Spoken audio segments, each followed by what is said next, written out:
Contemplate creation. In this chapter, Hermes teaches us how to see God by contemplating his creation. When we look at the world only with our physical eyes, God is nowhere to be seen. But if we look with our thoughts, we see with spiritual understanding. Suddenly God is everywhere. In this ecstatic state, everything we see and touch is known to be a part of God. And we understand that God's whole purpose in creating the world was so that through it we could see him. The cosmos is his body, and we can come to know him by contemplating its extraordinary order and beauty. Hermes asks us to consider the constant revolutions of the stars in the night sky, the laws of fate, which he calls necessity, the goodness of everything that has happened and is happening. Could this all be so perfect without a supreme mind which maintains such exquisite order? Could it all just be happening accidentally? He reminds us of the marvel of our own birth. Who created us in the womb? Who perfectly crafted the individual details of our bodies? Statues and portraits don't just happen. They are sculpted and painted. Surely such a work of art, as beautiful and complex as our own physical forms, must be the work of a master craftsman. The modern view is that we are a creation of the laws of nature. Hermes would not disagree with this. He would simply ask, who decreed these laws? He is trying to return us to a childlike sense of awe in the face of the wonders of life. The world is a miracle, yet we take it for granted. If we take the time to reflect, it becomes obvious that we are surrounded by profound mysteries. The universe is a gigantic work of art, signed by an unknown master. Humble amazement is a prerequisite for coming to know God. Contemplate creation. Ask Atom to flash a ray of his illumination into your awareness, giving you the power to grasp in thought his sublime being. For the invisible may only be seen with thoughts, which are themselves invisible. If you can't see thoughts, do you expect to see Atom? Look with your mind, however, and he will appear to you, manifesting himself without reservation throughout the whole universe, so that you may see his image with your eyes and hold it with your two hands. Do you think Atom is invisible? Don't say that. Nothing is more visible than Atom. He created all things, so that through them you could see him. This is Atom's great heart, that he manifests himself in everything. Everything can be known, including the insubstantial. Just as mind is known through thoughts, so Atom is known through his creation. Atom is the all-encompassing author of entirety, weaving everything into the fabric of reality. Because creation is visible, we can see the Creator. And this is the purpose of his creation. Since he is always creating, he can always be seen. So we should think and marvel and realize that we are blessed with knowledge of our Father. To know Atom's being, contemplate him in thought. To see him with your eyes, look at the exquisite order of the cosmos, the necessity which governs everything you perceive, the goodness of all that has been and that is coming to be. Look at matter, filled full with life, and see Atom, pulsating with all he contains. Contemplate the cosmos as his ancient body, which is ever prime and new. See the planets circling in eternal time. See the spiritual fire of the heavens turn to light by the sun and shed as goodness upon the world. See the ever-changing moon, which governs birth, growth, and decay. See the constellation of the Bear, which never rises or sets, but stays ever a fixed point, an axle around which the circle of the zodiac revolves. See the comets, which are called prophet stars. For when some future fate awaits the world, they emerge for a few days from their invisible home below the circle of the sun. Who is it that maintains such exquisite order? The sun is the greatest god in the heavens, a king to whom all the others pay homage. Yet this mighty god humbly submits to have smaller stars circle above him. Who is it that he obeys with awe? Each star travels its appointed range of space. Why don't all stars run the same course? Who is it who is assigned to each its place? The Bear revolves around herself and carries around with her the whole cosmos. Who is it that appointed her this task? Who is it that fixed the earth and confined the sea within its shores? Someone must be the maker and master of all of this. It couldn't just happen. All order must be created. It is only that which is out of measure, which is accidental. Yet even disorder is subject to the master, who has yet to impose order upon it. If only it were possible to grow wings and soar into the air, poised between heaven and earth, you would see the solid ground and flowing rivers, the wandering air, the penetrating fire, the circling stars, and the encompassing heavens. What joy to see all this, borne along by the one impulse, to perceive the unmoved mover moving in all that moves. He who is hidden manifests through all his works. Consider for a moment how you were created in the womb. Think of that skillful workmanship and look for the craftsman who made such a beautiful godlike image. Who traced the circles of your eyes? Who pierced your nostrils, ears, and mouth? Who stretched your sinews and tied them fast? Who built your bones and wrapped your flesh and skin? Who separated your fingers and flattened your feet? Who shaped your heart and hollowed your lungs? Who made your beauty visible and concealed your guts within? How many crafts have been employed?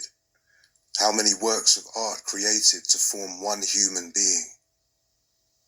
Statues or portraits don't just happen without a sculptor or painter. How such a sublime work, no creator?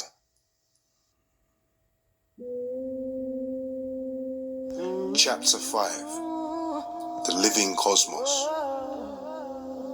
In this chapter, Hermes succinctly outlines the essence of his philosophical ideas and paints the picture of the cosmos as a living being, teeming with life. In the beginning, there is unity. Unity separates into two fundamental forces, which, like the negative and positive poles of a battery, generate everything. Hermes describes them as light and life, which become mind and soul. We experience them as thoughts and feelings. The oneness of God is both light and life. These two forces are the parents of the mind of the cosmos. This was experienced by Hermes in his original mystical vision as the Word, which calms the dark waters, the fundamental laws of nature which bring order to the chaos. The physical cosmos is a perfect reflection of this ordering principle, the mind of the cosmos. The mind of the cosmos, the Word, is in turn a reflection of God. Just as a spoken word reflects the intention of its speaker, since God is all goodness, the cosmos is therefore also good. Because the cosmos is made in the image of its creator, it too is an immortal living being. It is therefore impossible that any part of it can be dead.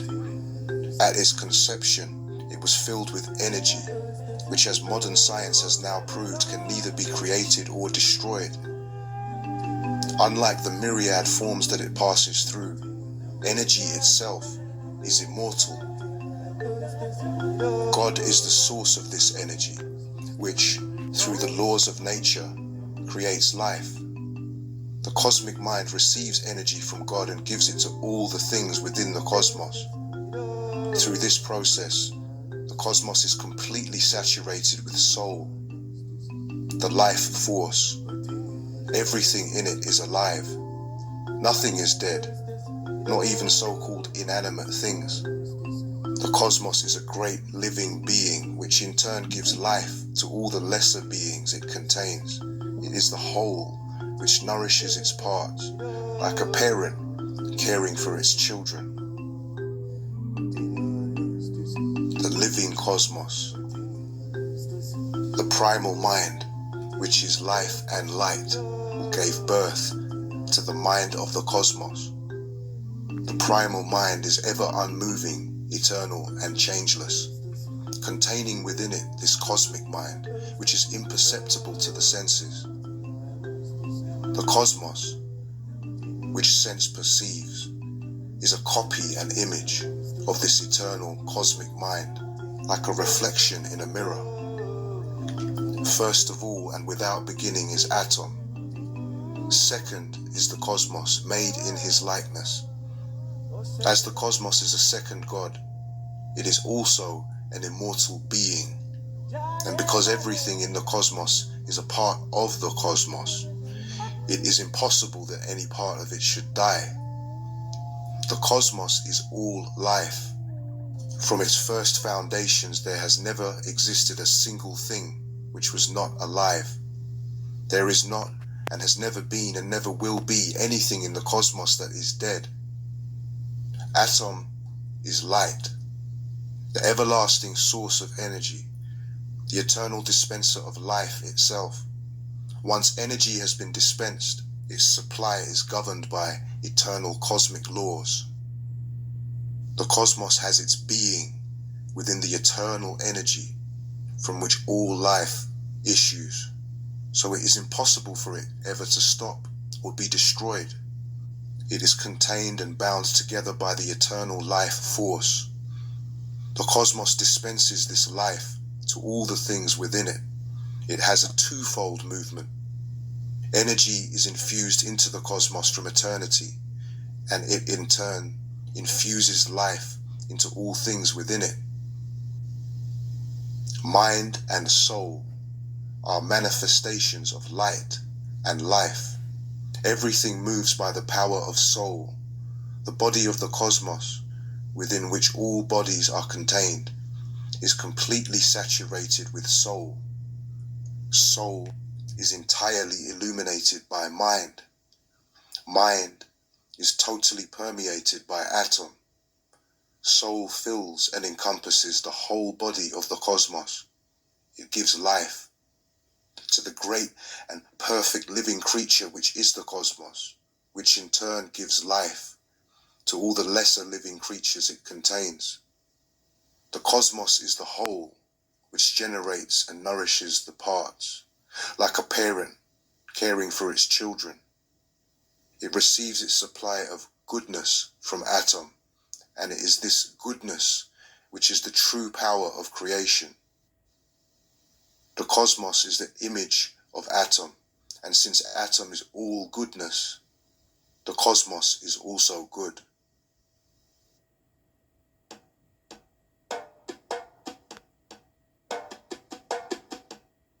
Chapter 6. The Circle of Time. In this chapter, Hermes explores the nature of time and change. Everything in the cosmos is constantly changing. Things are born, pass away, and come into existence again, like old plants dying each winter to return as new shoots each spring. All these changes, however, are governed by unchanging natural laws. In this way, therefore, it could also be said that the cosmos is essentially changeless. Time regulates the natural processes of change in the cosmos. It is measured by the recurring cycles of the stars and the sun, which revolve in fixed and permanent orbits. Unlike our modern picture of time as a straight line from the past to the future, Hermes sees time as a circle. We too actually measure time in circles, however. A day is a circle of time, which begins again when the sun rises each morning. The year is a circle of time measured by the Earth's orbit around the sun. Vaster circles of time are expressed by the movements of the constellations of the stars. All of these cycles eventually bring things back to where they started. It is impossible to say where that is, however, for a circle has no starting point. You cannot say where it begins and where it ends. Hermes ultimately points to a deeper understanding of time. The past has gone and does not exist. The future has yet to happen and does not exist. The present moment passes so quickly that it has no permanence. Before we have even said now, the moment has gone. We can never catch the present, so in what way could it be said to exist? This mystical insight into the illusory nature of time is a way to glimpse the oneness of God, who exists beyond time. For God there is no past, present, and future, only eternity. Freeing ourselves from the illusion of time is yet another way we can experience God. The circle of time. In a sense, the cosmos is changeless, because its motions are determined by unalterable laws, which cause it to revolve eternally, without beginning and end. Its parts manifest, disappear, and are created anew, again and again, in the undulating pulse of time. Through the process of time, life within the cosmos is regulated and maintained. Time renews all things in the cosmos by the circling process of change, measured by the heavenly bodies, returning to their former positions as they revolve around the heavens. The present issues from the past, and the future from the present. Everything is made one by this continuity. Time is like a circle, where all the points are so linked that you cannot say where it begins or ends. For all points both precede and follow one another forever. Yet there is an even deeper understanding. The past has departed and no longer is. The future has not arrived and is yet to be. Even the present does not last, so how can it be said to exist when it doesn't stay still for a moment?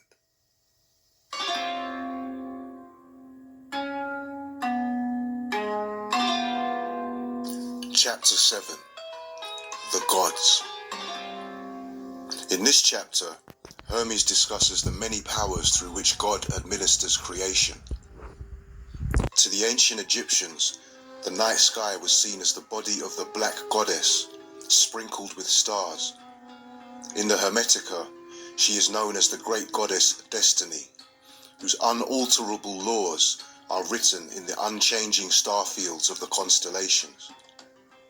Against the background of these stars circle the planets. Ruled by the great goddess, they administer her fate to all things upon the earth. Although the constellations of the stars contain the destiny of everything, the 5 visible planets and the sun and moon are the forces which administer this destiny. Hermes therefore calls these powers gods. Destiny, working through the planetary gods, governs all of creation. They pour an uninterrupted stream of life force into all forms of matter, making them ceaselessly change from one state to another in a process we call living and dying. The gods are ruled by the goddess Destiny, who makes sure that all they do accords with God's will.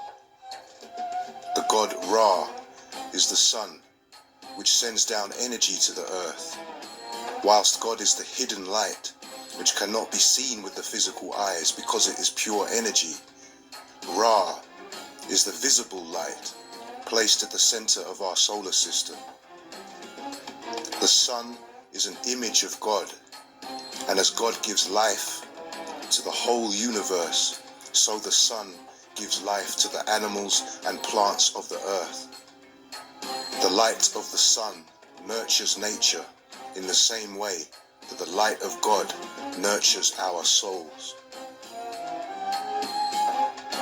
The gods, the mind of the cosmos, created from fire and air, the 7 administrators who regulate destiny, the 5 visible planets and the sun and moon whose orbits encompass the world of the senses.